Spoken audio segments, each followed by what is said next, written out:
Bonjour à toi, j'espère que tu te portes bien. Donc, bienvenue pour cette nouvelle vidéo. Et aujourd'hui, on va parler de la politique de fixation de prix. Alors, si tu n'es pas abonné, n'hésite surtout pas à le faire. Si c'est des sujets qui t'intéressent, alors prends place et prends des notes au besoin et nous allons commencer.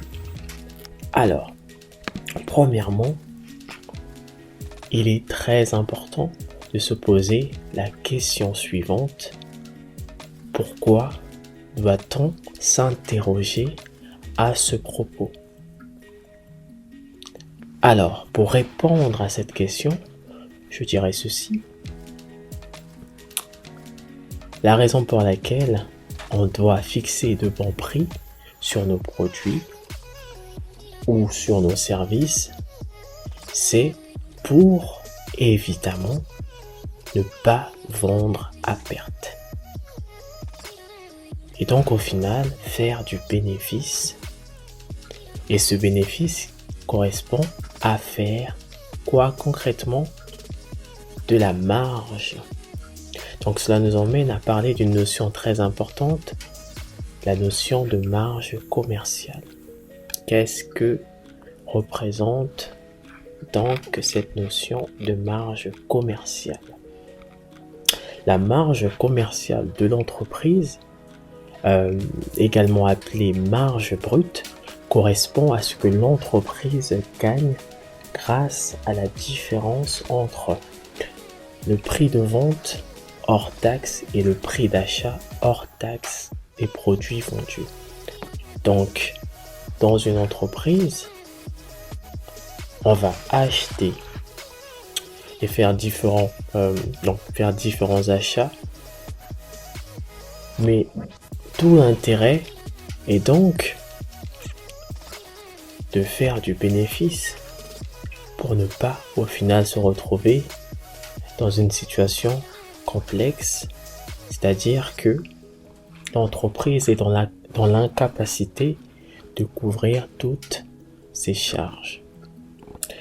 C'est pour cette raison qu'il est important donc de comprendre cette notion de marge commerciale. Donc la marge commerciale, dans quelle mesure elle est importante? Premièrement, elle permet à l'entreprise, donc pour toi si tu travailles en auto-entrepreneur, sache que la marge commerciale permet d'évaluer ton activité. Donc évaluer l'activité sur la durée pour voir donc l'impact de ton action. Deuxièmement, elle te permettra donc de fixer le bon prix de vente, un prix qui te permettra donc de faire du bénéfice par rapport à tes dépenses. Et aussi, la marge commerciale, du moins comprendre cette notion, te permettra de faire une bonne étude concurrentielle. Pourquoi? Parce que grâce à la marge commerciale, tu pourras donc établir un prévisionnel et donc des objectifs en termes de chiffres, donc des objectifs commerciaux pour chacun de tes membres de ton équipe. Et donc, grâce à cette prévision et grâce aux données récupérées, tu pourras donc comparer cela à la performance réalisée par tes concurrents. Donc, on peut faire le parallèle avec ce que font donc tes concurrents.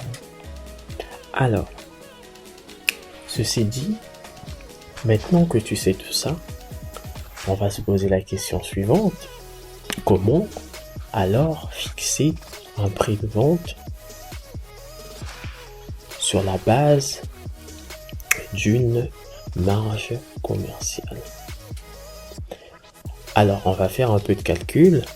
La première des choses importantes à considérer, c'est la notion de coefficient multiplicateur. Donc, le coefficient multiplicateur est donc le coefficient à appliquer au prix d'achat hors taxe. Donc, l'entreprise va acheter des produits, faire des achats externes qui sont donc indispensables pour le maintien de l'activité.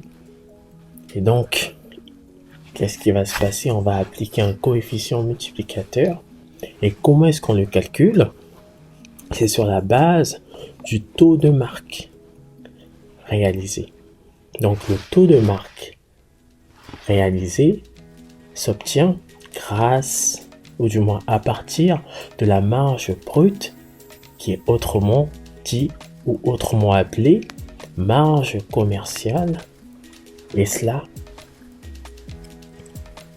par rapport au chiffre d'affaires hors taxe réalisé par l'entreprise.